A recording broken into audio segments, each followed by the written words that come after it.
Bhanupali Bilaspur Beri railway project में करोड़ों के घोटाले की गूंज।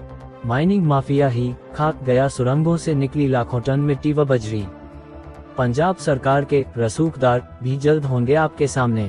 केंद्रीय स्तर पर शुरू हो सकती है जांच, रेलवे मंत्रालय में हड़कंप। बहु करोड़ी भानुपली बिलासपुर बेरी रेलवे प्रोजेक्ट के नाम पर एक बड़ा घोटाला सामने आ रहा है। ये प्रोजेक्ट हिमाचल प्रदेश के दुर्गम पहाड़ियों में सुरंगें बनाने का कार्य कर रहा है, जिसमें भारी मात्रा में मिट्टी और पत्थर निकाले गए हैं। लेकिन आश्चर्य की बात यह है कि जिस मिट्टी और पत्थर को निकालकर डंपिंग यार्ड में रखा जाना चाहिए था, वो गायब है। स्थानीय स्तर पर चर्चा यह है कि इस मिट्टी और पत्थर को माइनिंग माफिया और निर्माण कंपनियों के गठजोड़ ने खा लिया है। नमस्कार दोस्तों, टारगेट न्यूज में आप सबका स्वागत है। आज ऐसी जानकारी आपके सामने ला रहे हैं जिसमें बेलगाम होते सरकारी तंत्र के सिस्टम की धज्जियां उड़ती नजर आएगी। भानुपली बिलासपुर बेरी रेलवे प्रोजेक्ट में करोड़ों टन मिट्टी व पत्थर जो सुरंग बनाने के दौरान निकाली गई, उसके लिए बने डंपिंग यार्ड अब खाली पड़े हैं। ये सवाल उठता है कि यह मिट्टी और पत्थर कहां गया। इस संदर्भ में जांच की जा रही है और यह कहा जा रहा है कि करोड़ों रुपए का ये घोटाला माइनिंग माफिया द्वारा अंजाम दिया गया है। यह मामला इतना गहरा है कि इसमें कई स्थानीय लोडिंग वाहनों का भी इस्तेमाल किया गया है। ये वाहन निकाली गई मिट्टी और पत्थर को आसपास के इलाकों में स्थित मशहूर क्रशरों पर ले गए हैं।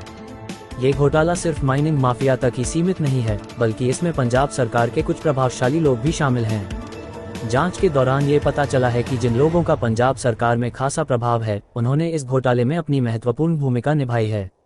इस संदर्भ में आने वाले दिनों में और भी कई महत्वपूर्ण जानकारी सामने आने की उम्मीद है। ये घोटाला सिर्फ स्थानीय प्रशासन और माइनिंग माफिया की मिलीभगत तक सीमित नहीं है। इसमें केंद्रीय रेलवे विभाग की भी कथित लापरवाही की बात कही जा रही है। केंद्रीय रेलवे विभाग ने प्रोजेक्ट की निगरानी में पर्याप्त ध्यान नहीं दिया, जिससे माइनिंग माफिया को इस घोटाले को अंजाम देने का मौका मिला है। यह विभाग की बड़ी लापरवाही का संकेत है और इस पर भी जांच चल रही है। इस घोटाले से जुड़े कई रोचक खुलासे आने वाले दिनों में सामने आएंगे।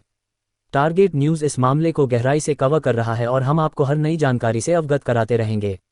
इस घोटाले में कई अहम तथ्य और सबूत भी मिल रहे हैं, जो ये दर्शाते हैं कि इसमें कई स्थानीय और बाहरी लोग शामिल हैं। पंजाब के अगमपुर और दसगराई में स्थित मशहूर क्रशर इस अवैध मटेरियल को प्राप्त करने के मुख्य केंद्र रहे हैं। यहां से मिट्टी और पत्थर को प्रोसेस किया गया है, जिससे ये घोटाला और भी बड़ा हो गया है। इस मटेरियल का इस्तेमाल कहां किया गया और कैसे यह माइनिंग माफिया के हाथों में पहुंचा, यह एक बड़ा सवाल है। इस घोटाले की साजिश इतनी गहरी है कि इससे जुड़े लोग अपने प्रभाव का इस्तेमाल कर रहे हैं ताकि सच्चाई सामने न आ सके। लेकिन आने वाले दिनों में इस पूरे प्रकरण की कई और परतें खुलेंगी। टारगेट न्यूज इस घोटाले की हर परत को उजागर करने का प्रयास करेगा ताकि जनता को इस पूरे मामले की वास्तविकता का पता चल सके। यह मामला सिर्फ हिमाचल प्रदेश या पंजाब तक सीमित नहीं है, बल्कि केंद्रीय स्तर पर भी इसे लेकर सवाल उठने लगे हैं। ये घोटाला एक बड़ी साजिश की ओर इशारा कर रहा है, जिसमें माइनिंग माफिया और रेलवे विभाग के उच्च अधिकारियों की मिलीभगत है। आने वाले दिनों में इस मामले में और भी चौंकाने वाले तथ्य सामने आ सकते हैं।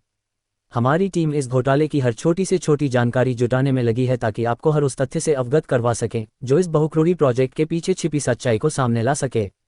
इस पूरे घोटाले से ये भी पता चलता है कि कैसे सरकारी प्रोजेक्ट में पारदर्शिता की कमी होती है और कैसे माइनिंग माफिया अपनी पकड़ मजबूत करते हैं।